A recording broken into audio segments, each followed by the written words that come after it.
오늘 말씀 제목은 리브가의 속임수라는 제목 가지고 함께 은혜를 나누어 보도록 하겠습니다. 하나님께서 에서와 야곱을 향한 뜻은 분명했습니다.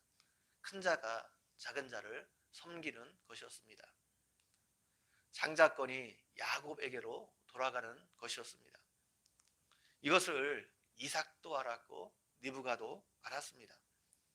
그렇기 때문에 이삭은 마땅히 장자를 위한 축복 기도를 야곱에게 해 주었어야 맞습니다. 그런데 이삭은 그렇게 하지 않고 몰래 에서에게 장자를 위한 축복 기도를 해 주려고 계획했습니다. 이것은 이삭이 에서를 편애했기 때문입니다. 야곱보다 에서를 더 좋아했기 때문입니다. 에서가 가져다 주는 별미를 좋아했기 때문입니다. 이 계획을 리브가가 들었습니다.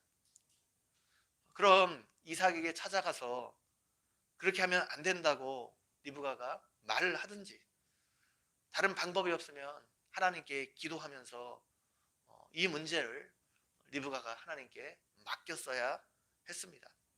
그럼 틀림없이 하나님께서 다른 방식으로 이 일을 이루어 가셨을 것입니다. 하나님의 뜻은 하나님께서 반드시 이루시기 때문입니다. 리브가가 나서지 않았어도 하나님께서 하나님의 방식으로 야곱이 장자의 축복을 받도록 인도하셨을 것입니다. 그날 에서가 사냥이 잘 안 되게 하시든지, 아무튼 하나님께서 어떤 방식을 동원해서라도 에서가 장자의 축복을 받는 것 막으셨을 것입니다. 그런데 리브가는 하나님께 이 문제를 맡기는 대신에 남편 이삭을 속여 에서 대신 야곱에게 축복 기도를 받게 하려는 계획을 세웠습니다. 야곱을 에서처럼 위장시켜서 눈이 나쁜 이삭을 속이고 에서 대신 야곱에게 축복 기도를 받게 하려 했습니다. 이 일에 리브가가 적극적으로 나선 이유가 무엇입니까? 하나님의 뜻을 이루어 드리기 위한 열망이 그의 안에 가득 찼기 때문입니까? 그렇지 않습니다. 야곱을 편애했기 때문입니다. 에서보다 야곱을 리브가가 더 사랑했기 때문입니다. 이삭 가정의 문제가 무엇입니까? 아버지와 어머니가 자식을 서로 편애했다는 것입니다. 자녀를 모두 똑같이 사랑했으면 이런 일이 애초에 발생하지 않았을 텐데 특정 자식을 편애했기 때문에 부부 사이에 또 아버지 아들 사이에 서로 속고 속이는 일들이 벌어지게 된 것입니다. 우리는 자녀를 편애해서는 안 됩니다. 그것이 자녀들에게 큰 상처로 남기 때문입니다. 혹시 마음이 더 가는 자녀가 있을 수 있습니다. 그래도 그것을 함부로 우리가 표현하면 안 됩니다. 그것이 표현되지 않도록 우리가 조심해야 됩니다. 가정뿐만 아니라 교회 안에서도 마찬가지입니다. 이 편애가 잘못하면 공동체를 분열시킬 수 있기 때문입니다. 리브가는 자신의 행동에 대해 하나님의 뜻을 이루어 드리도록 자신이 도운 것이라 변명할 수도 있을 것입니다. 하나님의 뜻이 이루어지도록 우리가 하나님의 그 일에 동참하는 것, 동역하는 것 매우 아름다운 일입니다. 그런데 잘못된 방식으로 이것을 이루려는 것은 하나님께서 결코 기뻐하시는 일이 아닙니다. 리브가가 하나님의 뜻이 이루어지도록 도운 것, 이것은 하나님을 위해서, 하나님을 기쁘시게 하기 위해서 그렇게 한 것이 아니라 자신이 사랑하는 야곱을 위해서 그렇게 한 것입니다. 이것은 결국 자신의 유익을 위해서 그렇게 한 것입니다. 그래서 하나님께서 이것을 기뻐하지 않으셨습니다. 리브가가 야곱을 불러서 자신의 계획을 말해 주었습니다. 야곱이 어머니 리브가에게 잘못된 그 계획을 들었을 때 야곱이 만약에 제대로 된 신앙의 사람이었으면 그것을 단호하게 거절했어야 합니다. 다른 사람을 속이는 것, 거짓으로 다른 사람을 속이는 것은 어떠한 것으로도 정당화될 수 없기 때문입니다. 그런데 야곱은 그것을 단호하게 거절하지 않았습니다.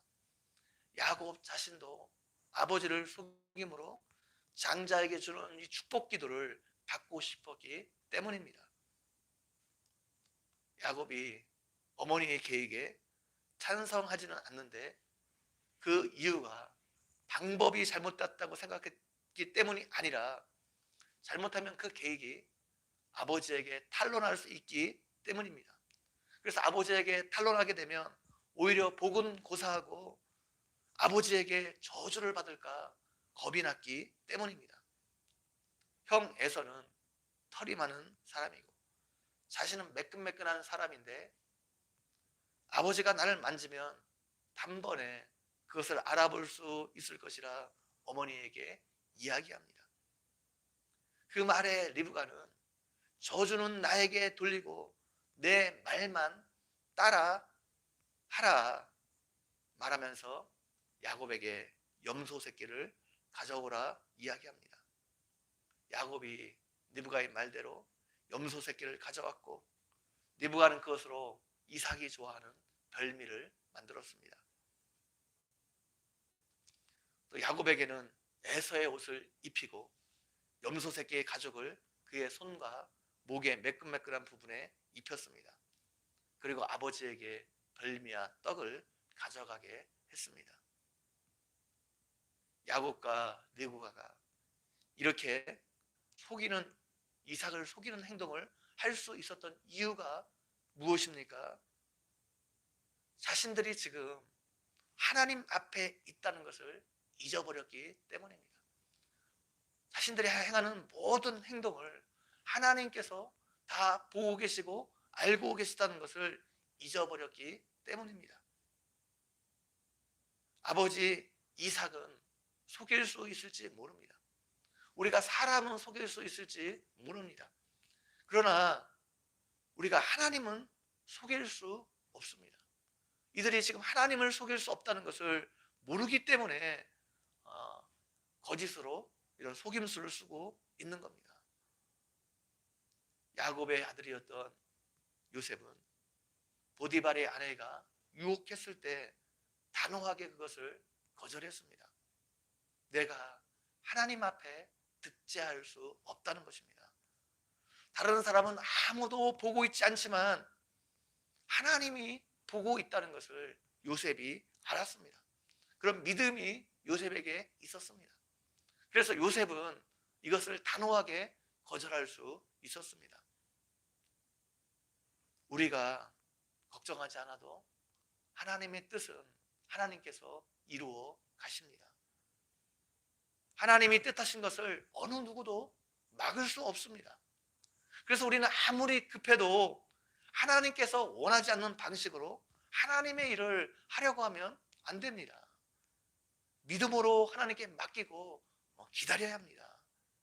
인간적으로 어떻게 할 수 있는 방법이 없으면 하나님을 믿고 신뢰함으로 하나님의 때를 기다려야 합니다. 그렇게 하지 않고 잘못된 방식으로 우리가 하나님의 일을 하려고 하게 되면 그로 인해 후유증이 심각해질 수 있습니다.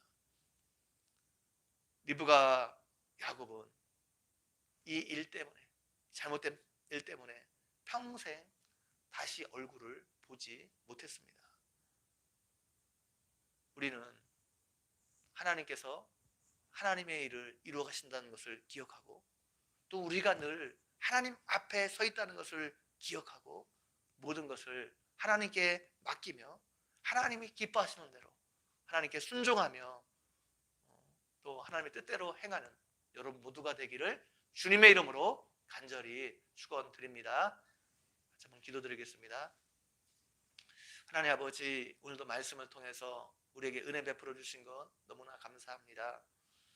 하나님께서 하나님의 방식으로 하나님의 때에 하나님의 뜻을 이루어 가신다는 것을 우리가 반드시 기억하게 도와주시고, 하나님 아버지, 그래서 우리가 함부로 하나님의 방식이 아닌 방법으로 하나님의 일을 하려고 하지 않게 도와주시고, 끝까지 하나님께서 모든 것을 알고 계시고 보고 계시다는 것을 믿고 그 하나님을 신뢰하며 믿음으로 모든 것을 주님 앞에 맡겨드리는 우리 모두가 되어줄 수 있도록 함께해 주시기를 원합니다. 감사합니다. 예수님의 이름으로 기도 올려옵나이다. 아멘.